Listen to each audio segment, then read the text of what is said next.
வீட்டில் ஏதோனும் ஒரு பிரச்சனை, நண்பர்கள்ட்ட ஒரு சண்டை, குழந்தைகள் சேட்டை செய்கிறார்கள், அப்போது மனிதர்கள் சாபம் விடுகிறார்கள் அல்லவா, நீ நாசமா போ. யாருக்கு? சொந்த பிள்ளைக்கு. நீ அழிந்து போ. யாருக்கு? சொந்த கணவனுக்கு அல்லது சொந்த பெற்றோருக்கு, மனைவிக்கு, குடும்பத்தாருக்கு, நண்பர்களுக்கு.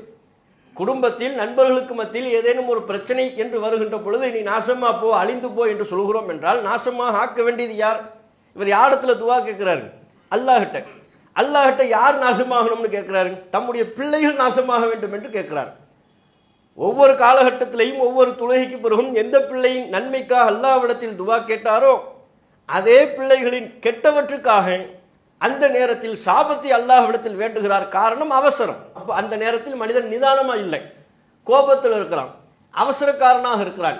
அவசர புத்தியின் விளைவாகவே என்னிடம் நன்மையை வேண்டுவதற்கு பதிலாக தீமையை வேண்டுகிறான் என்று அல்லாஹ் ரப்புல் ஆலமீன் இந்த வசனத்தின் மூலமாகவும் மனிதர்கள் அவசரப்படக்கூடிய குணத்தை கண்டிக்கின்றான். எதுக்குப்பா அவசரப்படுற? ஏன் அவசரம்? ஏன் நிதானம் இல்லாமல் இருக்கிறீர்கள்? நிதானத்தை கடைபிடிக்க வேண்டியதுதானே. இன்றைக்கும் நம்ம பார்க்கிறோம், எல்லாத்துலேயுமே மனிதர்கள்ட்ட அவசரம் ஒட்டி கொண்டிருக்கிறார். ஒரு சாலையில் வாகனத்தில் போகிறோம், சிக்னலில் நிற்பாரு, இன்னும் கிரீன் சிக்னலே வந்திருக்காது, எல்லோ தான் வந்திருக்கும், அதுக்குள்ளே அடிப்பாங்க பாருங்க ஹார்ன். எல்லாருமே ஹார்ன் அடிச்சு என்னமோ சீக்கிரமாக வீட்டுக்கு போய் அல்லது வேற ஏதோ சமூகத்திற்கு பலனளிக்கக்கூடிய ஒரு காரியத்தை செய்ய முடிப்பதை போல அவ்வளோ வேகம், அவ்வளோ வாகனம் என்று எடுத்துக்கொண்டால் கூட சிக்னலில் நிற்கிறதுக்கு பொறுமை இல்லை. ஒரு செய்தியை முழுவதுமாக படிக்கக்கூடிய அளவிற்கு நிதானத்தை இன்றைய கால மக்கள் பெற்றிருக்கிறார்களா? வாட்ஸ்அப்பில் ஒரு செய்தி அனுப்புங்க, பத்திரிகையில் ஒரு 2 பக்க செய்தியை நிதானமாக படிக்க சொல்லுங்க. வாட்ஸ்அப்பில் ஒரு பக்க செய்தியை நிதானமாக நிறுத்தி நிதானமாக படிப்பதற்குரிய நிதானம் கூட மனிதர்கள்ட்ட இல்லை. எல்லாவற்றிலுமே அவசரம் இருக்கிறது. அப்போ இந்த வாகனத்தில் பயணிக்கக்கூடிய அவசரம் இருக்கல, இதையெல்லாம் கூட நபிகள் நாயகம் சொன்னாங்க. அல்லாஹ்வின் தூதர் அவர்கள் தம்முடைய இறுதி ஹஜ்ஜின் போது அரஃபா பெருவழியிலிருந்து புறப்படுகிறார்கள்.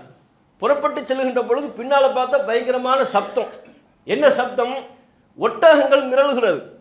சஹாபாக்கள்லாம் தம்முடைய ஒட்டகத்தை அதட்டுகிறார்கள், மிரட்டுகிறார்கள். இல்லை வேக வேகமாக கிளப்புவாங்கல்ல, ஒட்டகம் உட்கார்ந்துருக்கிற ஒட்டகத்தை கிளப்புறதுனா சும்மாவா? அப்போ ஒரே சத்தமாக இருக்கு. இல்லை வேகமாக ரசூலுல்லாஹ் கிளம்பிட்டாங்க, நம்மளும் கிளம்பணும். அவசரம்.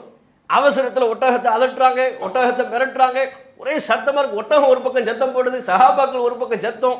திரும்பி பார்த்தாங்க, சஹாபாக்கள்கிட்ட சொன்னாங்க, அலைக்கும் பிஸ்ஸகீனா, மக்களே, யா அய்யுஹன் நாஸ், மக்களே, அலைக்கும் பிஸ்ஸகீனா, அமைதியா இருங்க, நிதானமா இருங்க. எதுக்கு அவசரம்? ஃபஇன்னல் பிர்ர, நன்மை என்பது லைஸ பில் ஈலா, அவசரத்தில் இல்லை. எதுக்கு இப்போ நீங்க அவசரப்படுறீங்க? நிதானமா கிளம்புவோம், நிதானமா போவோம். நன்மை என்பது அவசரப்படுதலில் இல்லை, நிதானத்துல தான் நன்மை இருக்கு.